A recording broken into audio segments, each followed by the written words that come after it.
What's going on, you guys? Welcome back to the Neighborhood Podcast. One of the hosts of the podcast. My name is Kyle Dabro. So for this episode, I'm going to be doing this one by myself. Kevin will not be joining us for this episode. Kevin is currently at the hospital with his family. Kevin didn't sustain any sort of injury or anything like that in nature. Kevin's father was going through surgery last night, and he and his family are just going to be there to show his dad's support.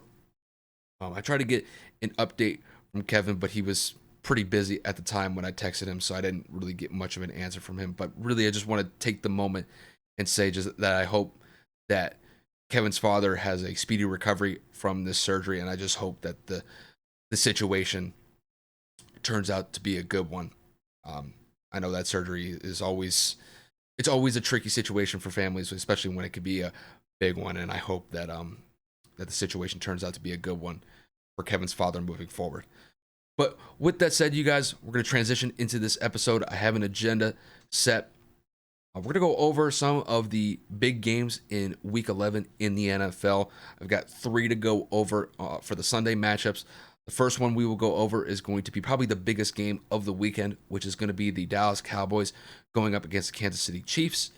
Dallas has clearly been one of the best teams in the NFL, and they're going up against a resurgent Kansas City Chiefs team that put an absolute beatdown on the Las Vegas Raiders this past week. After that, kind of keeping Kevin in mind for this next segment, will be the game featuring the Indianapolis Colts and the Buffalo Bills.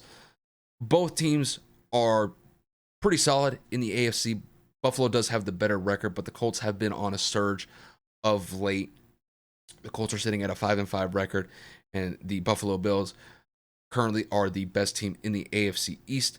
So that'll definitely be a fun topic conversation. I'm going to try to channel my inner Kevin on that one.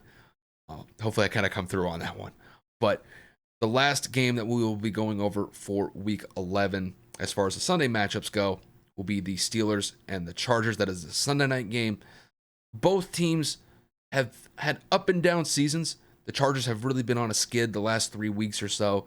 The Steelers, before they tied the Detroit Lions, which, as far as I'm concerned, that feels like a loss to me if you tie the Detroit Lions.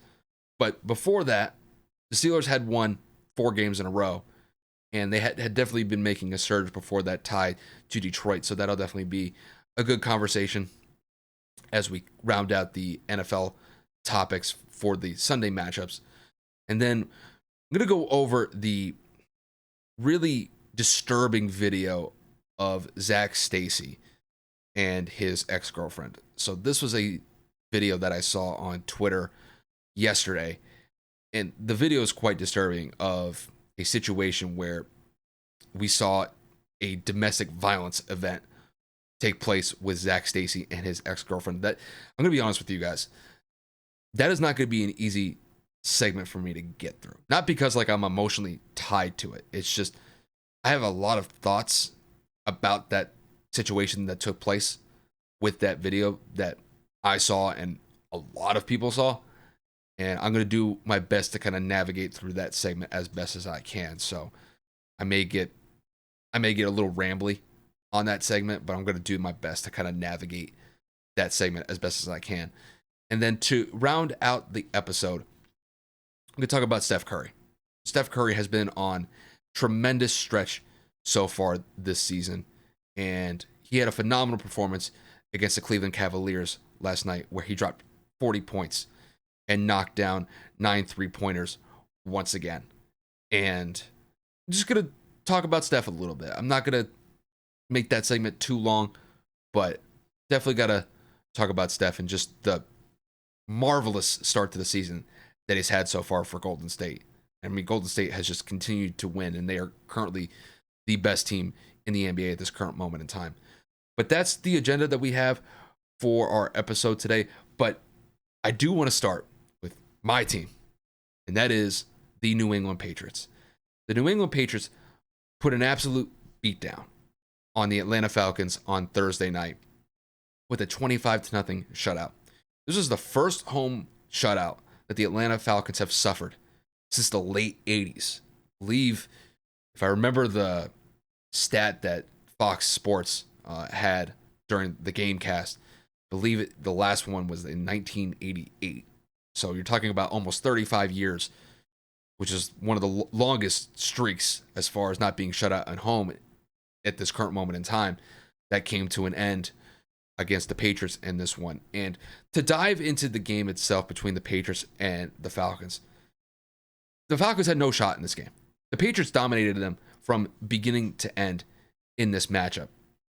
And I want to focus on the defense here for New England, because New England's defense was absolutely phenomenal in this game from beginning to end. They limited Atlanta's offense to under 200 yards of total offense. And they were able to get a consistent pass rush against Matt Ryan the entire night. And not only was New England's pass rush very good, Matt Judon was one of the standouts from their pass rush. Their secondary was stifling the entire game. New England ended up with 4 interceptions. They got 2 off of Matt Ryan, 1 off of Josh Rosen, and then the last one was off of Felipe Franks. It didn't matter who Atlanta had at the quarterback spot. It's just they could not get anything going against that New England defense. And really, when you look at Atlanta in particular, Atlanta's had a really tough stretch these last 2 games. In the last 2 games, they've scored 3 points. And they've given up over 40 to Dallas. And they gave up another 25 to New England in this game from last night. It was a horrendous performance from Atlanta. And when you look at just the sideline dialogue between Matt Ryan, the coaching staff, and the players, you could clearly tell that the frustration that is just mounting for the Atlanta Falcons was so palpable. And they knew that they couldn't do anything. They tried to make adjustments in the second half, and they couldn't sustain any sort of significant drives that led to any points. I mean, they did get into the red zone. They got into the red zone twice against New England. But New England clamped down, and even though that they bent, but they didn't break. And New England, they're going up against a pretty battered Falcons team. Atlanta's offensive line was absolutely atrocious in this game. It almost seemed like every passing play for Matt Ryan, he had no time to throw. Or if he did have time to throw, he had to throw it before the pass rush was eventually going to get to him. And I got to give Matt Ryan credit. I don't know how he completed like 65% of his passes in that game, because New England's pass rush was hellacious the entire night. And even despite that, the Falcons had their chances, but they just couldn't capitalize. And you got to give a lot of credit to New England's defense. New England's defense has really been playing phenomenal the last couple weeks. They went, I believe, 17 or 18 drives now where they have not given up a touchdown. They gave up a touchdown in the first drive to Cleveland back in week 10. But since then, they have shut out both the Browns in the second, third, and fourth quarters of that week 10 matchup. And then they shut out the Atlanta Falcons in their week 11 matchup. New England is just a phenomenal team right now. They are really kind of hitting a hot streak right here. They've won 5 straight games. Mac Jones is definitely developing. He's definitely maturing throughout his rookie season. I didn't think that he necessarily had the best game against the Falcons. Did have 1 bad interceptions against them. But outside of that 1 interception, he was playing phenomenal football. He only had like 5 or 6 incompletions the entire game. And you're starting to see just more confidence building from Mac as the season progresses. You could tell he was a little skittish, a little timid in the first couple games of the season, trying to get his bearings right as far as the pace of the NFL goes. But he seems to have gotten a lot more comfortable in these last couple games, and you've really kind of seen him shine in certain moments in these games that he's playing in. Offensively, it wasn't the most impressive performance against Atlanta. Atlanta actually had a pretty solid defensive effort, specifically in the second half. They really made it tough for New England to score points in the second half. But even with that said, it was really New England's defense tonight. New England just made an absolute nightmare scenario for that Atlanta Falcons offense from beginning to end. And you could just tell that Matt Ryan had just had enough by the end of the game. Just couldn't get anything going. And when you look at New England as a whole now, New England is in a situation where they're sitting at 7-4. They're, I believe, one game or about a half game behind Buffalo. We had to see what happens with the Buffalo matchup against the Colts in Week 11. But I'll say it right now. I think New England's in a situation where they are gaining confidence every single week. Their defense has been playing phenomenal. Their offense is starting to get it together. But you combine those two factors together, this is going to be a very difficult team to play against moving forward. And once again, you got to give credit to Bill Belichick. Bill Belichick has been playing, he has put on some coaching clinics in these last 2 to 3 weeks. I mean, the clinic that he put on against the Cleveland Browns last week was phenomenal, limiting them to 7 points and essentially having Baker have one of his worst games of the entire year. And then you follow it up with the performance and the game plan that he had for the Atlanta Falcons. To be able to limit Atlanta's offense to under 200 yards of total offense, make Matt Ryan look uncomfortable the entire game. The Falcons' run game was non-existent the entire game. Literally, it was a scenario where New England dominated this game from beginning to end, and it was just a masterful game plan from Bill Belichick, and the players carried it out pretty well. And this was coming off of just 3 days rest. So they played on Sunday, and you got Monday, Tuesday, Wednesday. I mean, most of the time you're probably just doing walkthroughs. You're not probably doing a lot of actual hitting, just because you're coming off of a game that you just played from last Sunday. But even so, I thought they looked phenomenal. 4 interceptions. They won the turnover battle. They made Atlanta's offense they literally put them in a nightmare scenario as far as I'm concerned. And the end result is that New England's sitting at 7-4. They're back in that position once again where, just like a couple years ago when Brady was there, they're in that realm of where they've always kind of been the last 2 decades. Always a team you got to look out for. And granted, this is Mac Jones. This is not Tom Brady. The situation is a little bit different. But really, the main focal point of this team for me is that defense. That defense has a great blend of veteran leadership with Devin McCourty, Dante Hightower, even Kyle Van Noy. And then you have some great youth to combine it with. You're seeing Barmore playing phenomenal on the front four for New England. You're seeing Matthew Judon playing phenomenal. His pass rush is just hellacious. He already has over 10 sacks this season, and he has 6 more games to go. So he could make a very good case of possibly getting to 15 sacks by the end of the year. And then you got J.C. Jackson, Kyle Duggar in the secondary. Those guys are playing absolutely phenomenal. Kyle Duggar was really kind of the one standout from that game last night against Atlanta. I mean, he was phenomenal in that game. And then J.C. Jackson ends up getting another interception. Guy has 6 interceptions already this season. Granted, he's not on the same level as Trayvon Diggs with the Cowboys, who has 8. But J.C. Jackson has the most interceptions compared to anybody else in the NFL since he made his debut just a couple years ago. And the guy just finds to get the ball in his hands on that side of the defense. So New England's in a great position right now. And just the main thing at this point for New England is just consistency. And I think they'll be able to do that moving forward. But, they do have a pretty challenging schedule coming up. They got to play the Bills a couple times. Those divisional matchups are always tough. I believe they got to play Miami one more time by the end of the year. So New England's still going to have their work cut out. So they play Tennessee next week, and then they play the Bills right after that. So if it could be a gut check for New England, but 5 straight wins. They're playing really good football right now, and they're definitely a threat in the AFC as far as I'm concerned.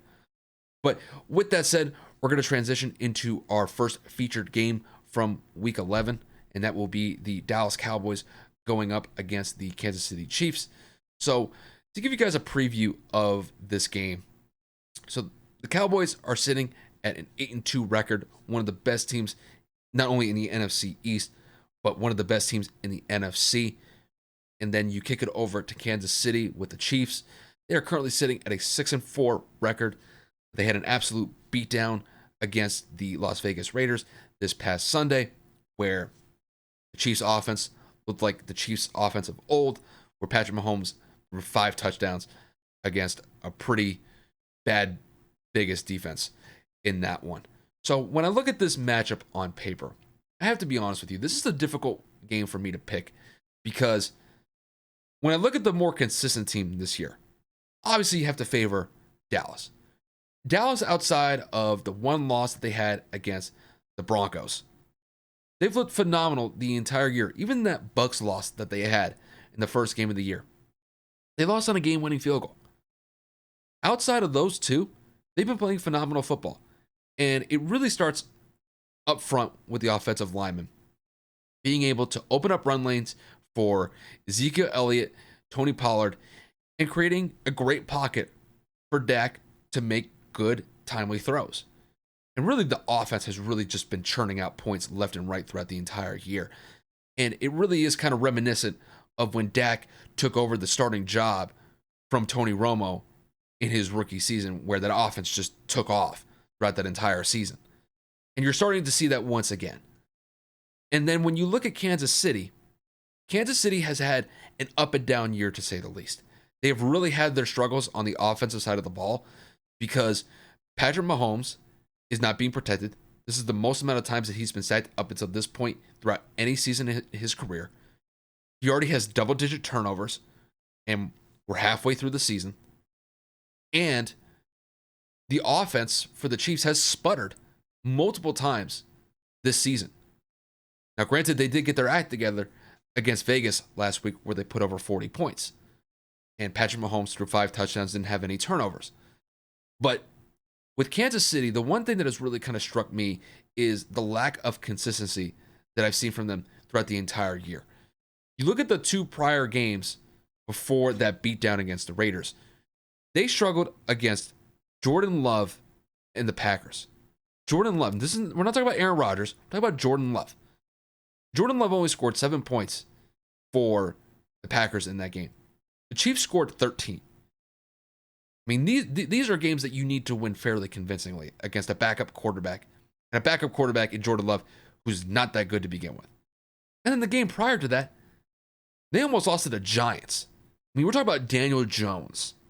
Daniel Jones, I'll just flat out say it. Daniel Jones is a scrub. He's not that good of a quarterback. And the fact of the matter is that you almost had Daniel Jones lead the Giants to a huge win on the road against the Chiefs back in week 9. But the Chiefs were able to scrape by in that one. So when I look at this matchup, obviously when it comes to the consistency part, I'm favoring the Cowboys. But I have to take into account, okay, which Kansas City team is going to show up? Is it going to be the Patrick Mahomes fireworks show that we saw against the Raiders last week? Or is it going to be the team that scrapes by a Jordan Love-led Packers team and scrapes by a Daniel Jones-led Giants team? And to pick the game just as far as the prediction goes, I'm going with the Cowboys here. I think the Cowboys have been the better team this year. They've been the more consistent team. And I think they're going to be able to have a pretty solid day against that Kansas City defense. I don't believe that Kansas City's defense is going to be able to hold up like they did against Derek Carr and that Vegas offense from last week, because when I look at Dallas's offense, they're just far more explosive and they're far more dynamic than what the Raiders currently have. When you look at Dak Prescott is having a phenomenal year this year. He's completing 70% of his passes and only has 5 interceptions to go along with the 20 touchdowns that he has. You also combine that with the fact that they have a huge 1-2 combo in Ezekiel Elliott, Tony Pollard, and you combine that with the offensive line that they have. Those guys are going to be able to own the line of scrimmage against Kansas City's run defense. And I don't think that Kansas City's run defense is going to be able to hold up throughout the entirety of the game against that Dallas O-line. And I think a scenario is going to play out where you're going to see Ezekiel Elliott, Tony Pollard, one of them is going to crack over 100 yards rushing. I know with what Dallas has been doing throughout the entire year that one of them is going to crack 100. Granted, I don't know if both of them are. I highly doubt that. But I think at the end of the day, you're going to see a running performance from the Dallas Cowboys that's going to be resulting in about 150 to 175 yards in the ground. And I think with Dak, I think with the connections that he has with Amari Cooper, CeeDee Lamb, hell, even Dalton Schultz, as far as their tight end goes, Dak could put up 250, 275 yards passing and chuck 2 or 3 touchdowns. So I think Dallas definitely has the edge in this one. I still think that Patrick Mahomes and the Chiefs are going to be able to score points because, let's be honest, Dallas's defense is still somewhat suspect. We have seen games from Dallas this year where they have been giving up points.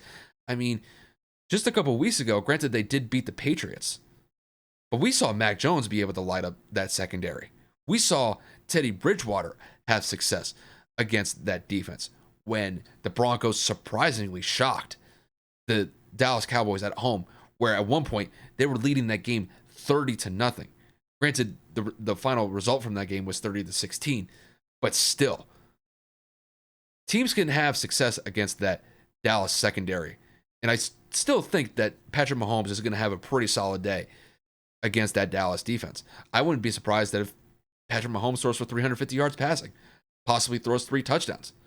But the biggest concern for me is KC's defense. And I don't think that KC's defense is going to be able to hold up for the entirety of the game against Dallas. So you combine that all together, I'm favoring Dallas in this one. I still think it's going to be a relatively close game. I'm going to say Dallas wins this one by the score of, I'm going to say 34-28. I think it's going to be a one-possession game when it's all said and done. But it's like I said earlier, Dallas has been the more consistent team this year, and KC hasn't. KC's offense, which is really kind of a surprise to say that KC's offense has really kind of had their struggles this year, but they've been profound.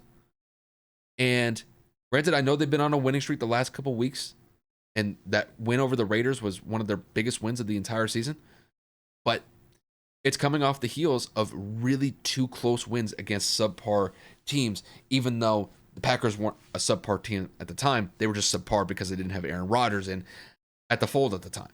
So I do think that this is going to be one of the biggest games of the year. I'm definitely going to be paying attention to it on Sunday. I believe that game starts at like 4:25, 4:30. That'll definitely be a fireworks show, and I'm definitely going to be ready to watch that game. So that'll definitely be one of the best games that we're going to see the entire year, and I'm fully confident in that as well. So with that said, we're going to transition into our next featured game, which is going to be the Indianapolis Colts going up against the Buffalo Bills. So to give you guys a preview of this game on paper, we'll start with the Indianapolis side first. The Colts are currently sitting at a 5-5 record. The Colts are coming off of a pretty close win against the Jacksonville Jaguars against the Jags in Week 10. That was a game where, to be quite honest, I thought Kevin was going to flip out because there was a point in time where I thought Jacksonville actually had a chance to win that game. It's just they weren't able to capitalize. But Indianapolis did get that win. They get to a 500 record, and they have been surging of late. And then you kick it over to the Bills. The Bills have been the more consistent team this year so far. And when I look at this matchup, here's what I'll say. Buffalo's sitting at a 6-3 record. Indianapolis is sitting at a 5-5 record. And you would immediately assume that Buffalo has the edge because, look, you have Josh Allen in that dynamic offense to go along with Von Diggs, Cole Beasley, and Emmanuel Sanders. Then you combine that with the fact that they have a great defense. And I mean a great defense. The Buffalo Bills are one of the most well-rounded units in the NFL, and it's not even close. But it is quite striking that the Buffalo Bills, the AFC East leaders, they lost to a team like the Jacksonville Jaguars in Week 10. Excuse me, not in Week 10, in Week 9. That was one of the worst losses that I've seen the entire season from any team. And the fact that the Bills had a performance like that, against the Jacksonville Jaguars, where they only scored 6 points. It was quite shocking for me to actually see that happen in real time. Granted, they did follow it up with a huge 40-point bomb that they put on the Jets in Week 10. And that was something that Kevin and I had talked about. We thought that the Bills were going to be able to put up 40 against the Jets, and they went out and did it. So the Bills are back on the win column to go along with Indianapolis, and Indianapolis has definitely been winning of late as well. So to focus on the game, I have to favor the Bills in this one. And I think the reason why I'm going to favor them over Indianapolis in this matchup is because it's like I said, they're one of the most well-rounded units that the NFL has to offer. I think the biggest matchup that I'm going to be watching with Buffalo in this one is if they're able to hold up against that Indianapolis offense. Because when you look at the matchup on paper, Indianapolis has one of the best running backs in the NFL at this current moment in time with Jonathan Taylor. And Jonathan Taylor, when he gets his opportunities, has been making the most of it. He has been consistently putting up over 100 yards rushing in multiple games, and he's actually been on a pretty good stretch of late where he's dominated the run game for Indianapolis. But this is where like the Kevin part comes in for me. It comes down to Frank Reich and the play calling. And if Indianapolis does not have the play calling right throughout this game, where if they actually have success with Jonathan Taylor, but they move away from that and they try to get Carson Wentz more involved in the game, try to get him to carry that offense, I don't think it's going to be a winning formula against Buffalo. Buffalo's defense is stout. And even though that they have been good throughout the entirety of the year, we have seen games where that Buffalo run defense has been exposed. Specifically in that matchup against the Tennessee Titans a few weeks back when Derrick Henry absolutely gashed them for damn near 150 yards rushing. And that was a game that the Buffalo Bills ended up losing on the road. So if you're looking at it from Indianapolis' perspective, run the ball with Jonathan Taylor. Try to see if you can get some run lanes for him. See if you can try to expose that Buffalo run defense. It's going to give you a shot. But I can't have faith in Frank Reich in this one. I don't know why, but it just seems like the play calling for Indianapolis this year has been spotty. If Kevin were here, he'd probably think that spotty is an understatement. But I like where Buffalo is going. Granted, I know they had that loss to the Jacksonville Jaguars a couple weeks back, but I like the way that they rebounded in that game against the Jets where they put up over 40 points. And I think in this one, I don't think they're going to score 40 points against Indianapolis. I think they will be able to crack 30 in this one. I think they'll crack the low end of 30. I think they'll score like 31 in this game. But Indianapolis, I just don't have faith in Frank Reich being able to call the game properly, because we've seen it multiple times this year when Jonathan Taylor really has it going. They tend to shy away from him, whether it's in the first half or the second half. Honestly, it could be vice versa. And Carson tries to get more involved in the offense, and he's made some bad decisions. There have been multiple times where he's made some game-losing decisions with just poor throws. And Kevin's even mentioned a couple times where he's throwing the ball left-handed, and they almost end up in interceptions. In fact, in one game against the Tennessee Titans, it actually ended up in a pick six when he threw it left-handed. So, Indianapolis, I think that they're a team on the rise. Their defense, I think, is solid, but the offense has just been too inconsistent for my taste. And I think that's really going to be the downfall in this one. It really comes down to play calling in this one with Indianapolis, and it's been shaky. And that's the reason why I'm picking against them. I'm going to say Buffalo wins this one by 7 points. I think they win this one by the score of 31-24. And, with that result, Buffalo moves to 7-3 on the season. Indianapolis goes back under 500 with a 5-6 record. But, this is one of those games where I'm going to be quite honest with you. Indianapolis can still win this game. I'm not going to rule that out, because I think if Jonathan Taylor is able to run the ball effectively against that Buffalo defense, it will help Indianapolis control the time of possession, and it will keep Josh Allen in that high-powered offense that Buffalo has off the field. So this might be a scenario where I think if Indianapolis, they just try to run and try to chew the clock, might be the best formula for them. Try to get Carson to throw some easy, safe passes. Or hell, you could even throw the long ball, try to get some defensive pass interferences. We've seen Indianapolis be able to utilize Carson's deep ball threat. And sometimes it may not even result in catches and receptions. They go 40, 50 yards, but they result in defensive pass interferences, which, is essentially the same thing. It puts you in a great position to score a touchdown at that point. So I wouldn't be surprised that if Indianapolis tries to hit the long ball a couple times against that Buffalo defense just to try to get a DPI call. But comes down to play calling. It's like I said, play calling is going to be huge for Indianapolis if they're going to try to win this game. But I just don't have faith in it. And that's why I'm favoring Buffalo in this one. But it'll still be a very good game. And I imagine that it'll definitely be a good one to watch this weekend. So with that said, we're going to transition into our last featured topic in the NFL when it comes to our Week 11 games that we're previewing. And that's going to be the Pittsburgh Steelers and the Los Angeles Chargers. To give you guys an update on this one to see where both teams currently stand. So start with the Steelers first.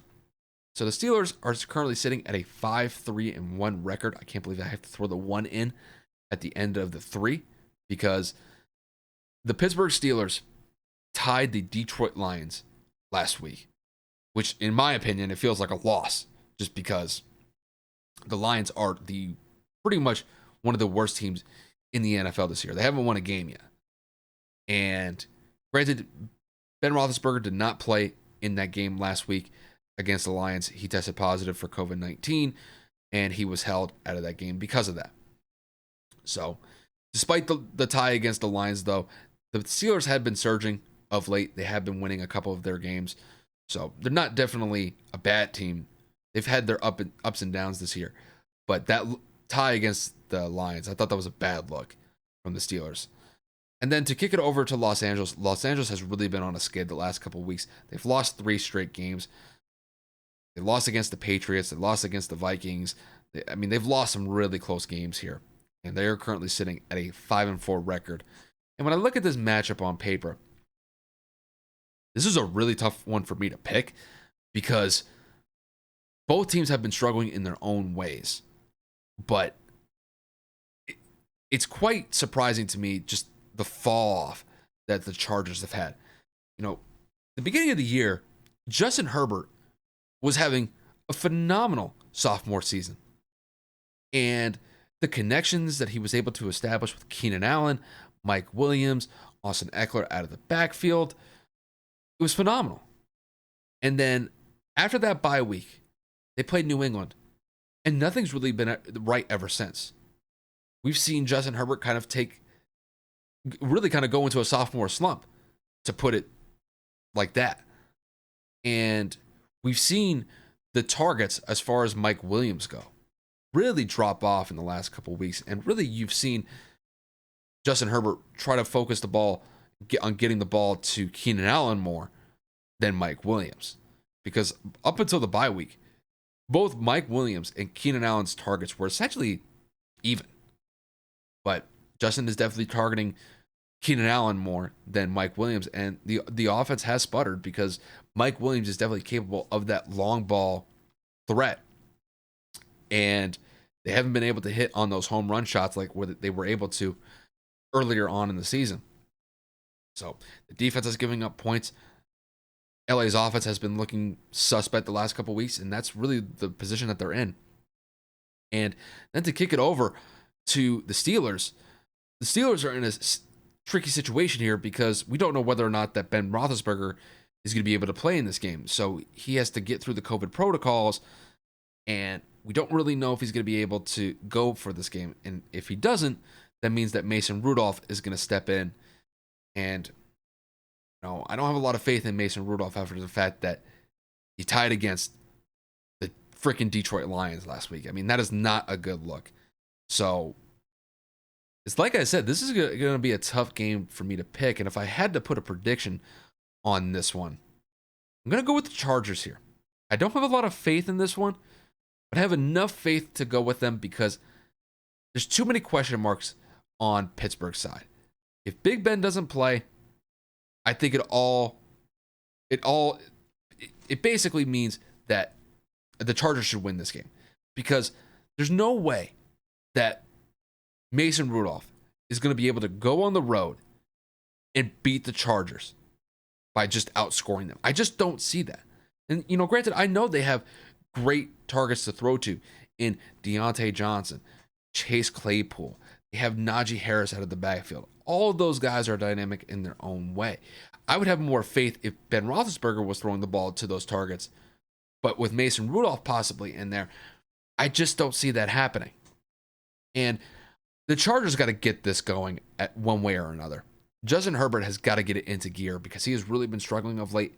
And I do think that this is a great opportunity for LA to get back on track here.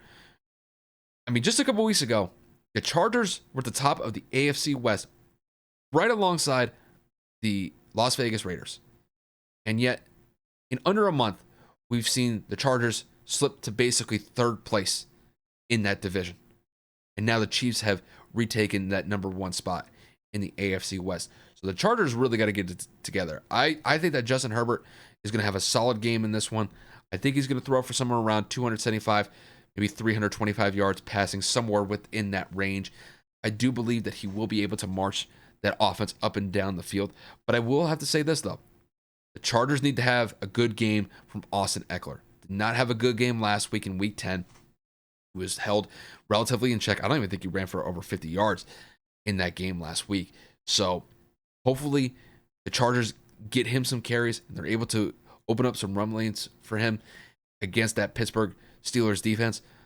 But I think this is going to be a gritty game.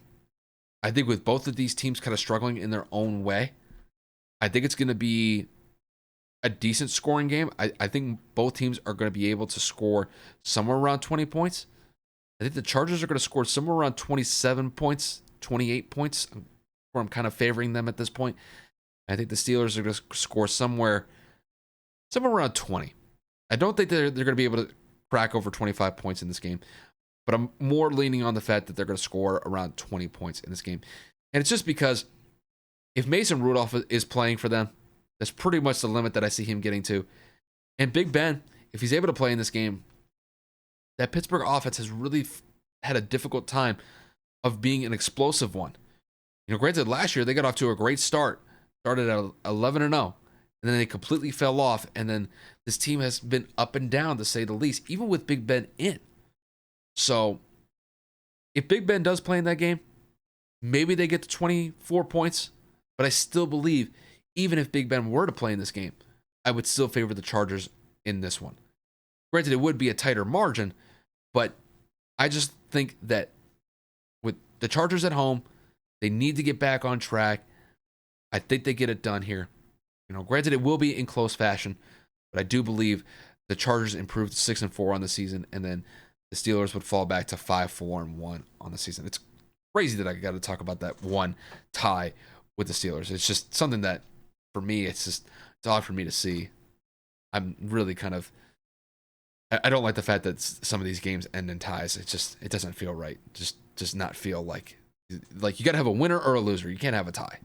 But it is what it is. So kind of talk about that all day, but going to have to move on to our last NFL segment, and that is going to be the Zac Stacy situation. And it's like I said when I started the episode.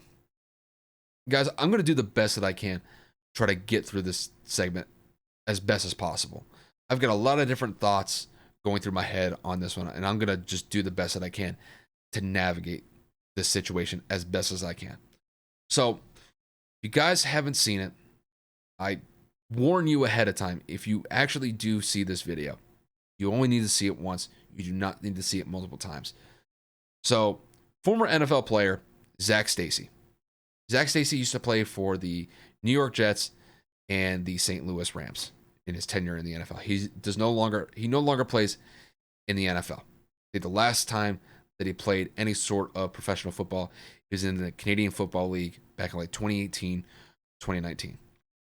There was a video that surfaced on Twitter yesterday where it showed him brutally beating his ex-girlfriend in what seems to be her apartment.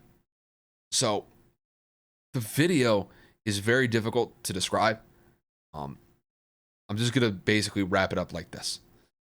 Essentially what happened is there was an argument between the two of them, and he ends up punching her. She falls to the couch, and then he picks her up and throws her into the TV in the living room. The force of the throw was so great that when she hit the TV and fell to the ground, the TV fell on top of her. And then before he left the apartment, he picks her up and body slams her into the ground before he ends up leaving. And mind you, this is with their 5-year-old son. Excuse me, not 5-year-old son. 5-month-old son. Watching the whole thing happen right in front of them. Literally feet away from them. And one of the craziest takeaways that I had from this video, obviously just the video itself is just, it's so violent. It's so disturbing. It's one of the very few times where, like, when it's a disturbing video, it is clearly disturbing. And I don't embellish with any of the things that I said about him throwing her. He legitimately threw her into the television. He legitimately body slammed her into the floor before he left. And it's one of these situations when I watched the video for the first time, I'm going to be honest with you guys. My mouth dropped. I couldn't believe what he was actually doing. It was so shocking to see someone treat another human being in that manner. I couldn't believe it. And just watching it, that video,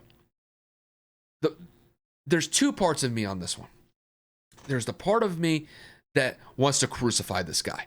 This guy needs to be thrown in prison, needs to honestly be put underneath the prison, as far as I'm concerned, and rot in prison for the rest of his life. And then there's the other part of me where it just saddens me. You lose a little bit of faith in humanity when you see something like this happen. And it evokes sadness with me. And that's where I'm really kind of conflicted on this one. Because I don't know really how to feel about this one. Because I've seen so many people talk about, that this guy needs to go to prison, and he does need to go to prison over this one. There's no other way about it. This guy needs to go to prison over this. It's just, I can't believe that this guy treated his ex-girlfriend in this manner. It's just ludicrous. There's no other way of saying it. But it's like I said, you lose your faith in humanity when you see something like this. And it is just a disturbing video. I mean, if you guys have the stomach for it, watch it. But just watch it once, because you don't need to watch it again. This is a scenario when I hope that whoever this woman is, I don't know her name off the top of my head. I just hope that she can find some sort of peace from this, and hopefully she never has to go through something like this ever again. And when it comes to him, I don't know how you could forgive yourself over that. And I don't know, listen, this domestic violence issue, it's an issue that the NFL has had to deal with for the last couple of years or so. Really, the Ray Rice one brought this situation up. I don't even really think this is a reflection on the NFL. This guy's not in the NFL anymore and hasn't been in the NFL for quite some time. And to me, I don't know how, despite how mad you could be, how you could still treat somebody like that, where you're throwing them into a television and then body slamming them.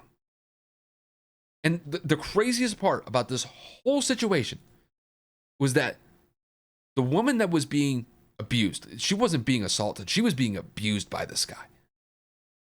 She didn't scream. She didn't yell. She didn't cry.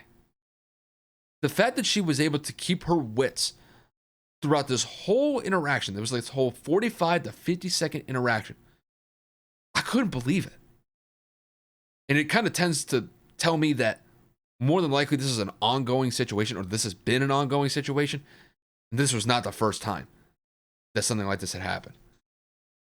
the fact that she was able to somehow keep her cool in this is utterly amazing. I don't know how she was able to do it. And really just the soul crushing part for me in this whole thing. I mean, with what she had to go through, I mean, I can't even imagine what she was going through. The fact that their 5-month-old son is sitting feet away from this, witnessing this. I don't care if this baby was 5 months old. That baby knows what's going on. I mean, literally, just hearing the cries from this child, it just breaks your heart. And for that little boy be subjected to something like that at 5 months old, it's just, you can't help but think, just like, your heart just goes out to that little guy. It goes out to her. And with him, I have no sympathy for the guy. I really don't. The guy's on the run right now. They actually have an arrest warrant out, but he fled because he knows he's done for. And for me, it's just, this situation is going to end poorly for him because he's going to prison for a long time with this. I mean, I don't know if he's going to go to prison for the rest of his life, but he's going to prison for a long time. And it's well deserved. You can't be body slamming women like that. You can't body slam anybody like that. I mean, it's one thing, with a man, you're never supposed to put your hands on a woman, no matter what the circumstances are. The fact that you treated somebody like that, the fact that you treated another human being in that manner, how can you live with yourself after that? I don't care how mad you were in the moment. I've been mad before in multiple situations with people. I've never body slammed somebody. Never thrown somebody into a television of being over that mad over something like that. I don't even know what the situation was that led to that situation in the first place. But yet, it's got to end with him in prison. I'm sorry. I really don't have any sympathy for this guy. I don't. But it's like I said, just the soul crushing part about me with this one is that that this 5-month-old baby had to witness this atrocity when he's 5 months old. And I just hope that child is able to find some sort of suitable environment growing up in, because you can't grow up in that. It's going to lead to a horrible life. So hopefully she's able to get the support that she needs. She really needs all the support that she can get at this current moment in time. And my heart goes out to her. My heart goes out to her and that 5-month-old son that they have. Like I said, it's a tough one for me to kind of navigate through. It's just one that you look at that story and it just breaks your heart. This is not a situation where you look at it as like, I mean, this guy is done for. There's no other way of saying it. The guy just deserves to go to prison over this, and hopefully that she can find some sort of peace from this when it's all said and done. But with that said, we're going to transition into our last topic of the episode, and that is going to be Steph Curry. So, got to talk about this guy for a second.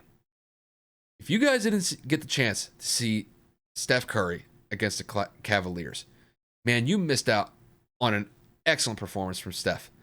Scored 40 points and knocked down 9 3-pointers once again. The guy is just a machine.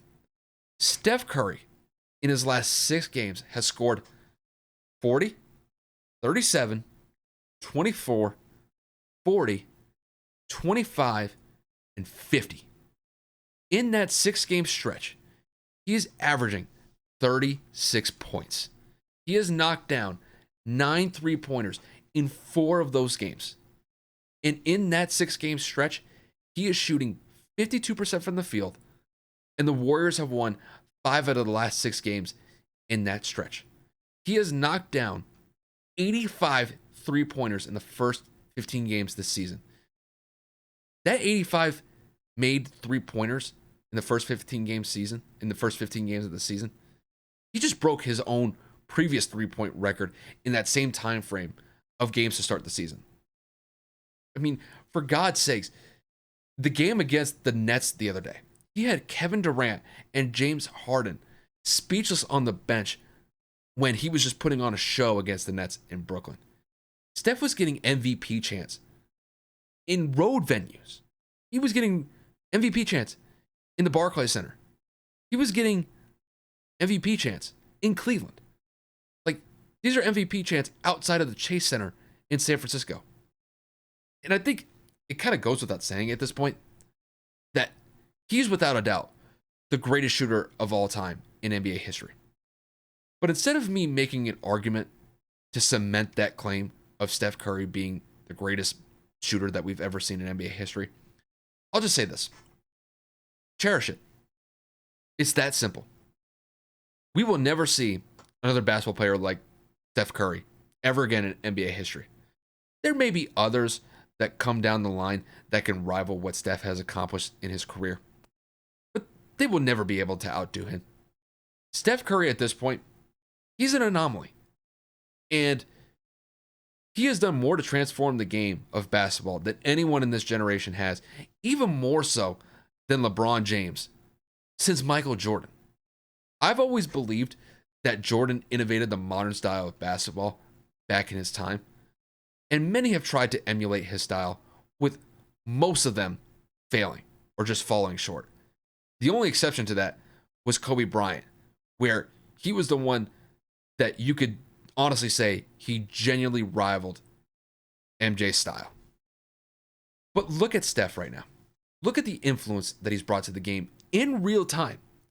Trae Young, Luka Doncic, Damian Lillard, Jason Tatum, and many up-and-coming NBA stars all have elements of what Steph has brought to the game. Yet none of them will ever surpass what Steph Curry has accomplished in his career. I just have to reiterate the point once again. Enjoy it. Steph turns 34 in March. So when you look at Steph's career, you probably think the guy's got a couple prime years left. And this is not a situation where he's 28 years old and they still got probably 10 years to go. You're probably looking at a scenario where got maybe a good 3-4 years of like prime Curry left. But the guy's a machine. And until he hangs them up for good, Steph's just going to continue to marvel. He's going to continue to wow fans for as long as he's on the court. He's going to keep the Warriors in championship contention. And you could honestly say at this point, he's going to continue to transcend the game that really only a couple NBA players throughout the entire history of the game could say that they genuinely transcended the game, unlike anybody that came before them. And dude's a machine. It's just amazing to me. I mean, the Warriors are sitting at a 13-2 record. They're the best team in the NBA, not just the Western Conference. And they don't even have Klay back yet. Once Klay Thompson comes back into the fold, I mean, the Warriors could realistically go for a title this year. They have a very good shot. And that's despite the fact that the Western Conference is stacked once again. I mean, they're 13-2, but Phoenix is right behind them. And Phoenix has won 10 straight games. So the Warriors definitely need to keep this going. But Steph has been absolutely phenomenal this year. And without the first 15 games of the year, the guy has just been nothing but sensational. And it's like I said, cherish it. He's not going to be around forever. So just enjoy the time that you got with him left, because the dude is marvelous. It's like I said, we're never going to see anybody like Steph Curry ever again. Never. Not going to happen. But with that said, you guys, that's going to wrap it up for me. Granted, we don't do a lot of episodes where it's just me by myself, but try to do my best to get through this one. Like I said at the top, I hope that everything with Kevin's dad goes through smoothly. Hopefully that he can recover from this fairly quickly, and that's really the only thing that I'm hoping for in this scenario moving forward. So Kevin will hopefully be back next week. So I know Kevin is going up to, I want to say he's like going up to Maryland or Delaware. I forget which state. I know that he and his girlfriend are going up to see her family up there for Thanksgiving. So he may be around for the Monday episode next week. I doubt that he's going to be available for the Friday episode. So you guys will definitely see me doing the Friday episode next week solo, kind of similar to this one. But with that said, you guys, just thank you guys for tuning in to the episode. If you guys listen to us on the streaming platforms like Spotify, Apple Podcasts, we definitely appreciate you guys tuning in. If you guys watch us on YouTube, we definitely appreciate the support. If you guys like the video, hit that like button below. And just, if you guys want to support the channel in any way, shape, or form, as far as the YouTube portion goes, just hit that subscribe button below. Any sort of support that we can get for the channel, Kevin and I definitely appreciate it. Hopefully you guys enjoy the slate of games in the NFL this weekend. I know I definitely will. And then we'll be back on Monday to, cover those games that take place this weekend. So with that said, you guys, once again, just thank you guys for tuning in to listen to the episode, and we'll see you guys later.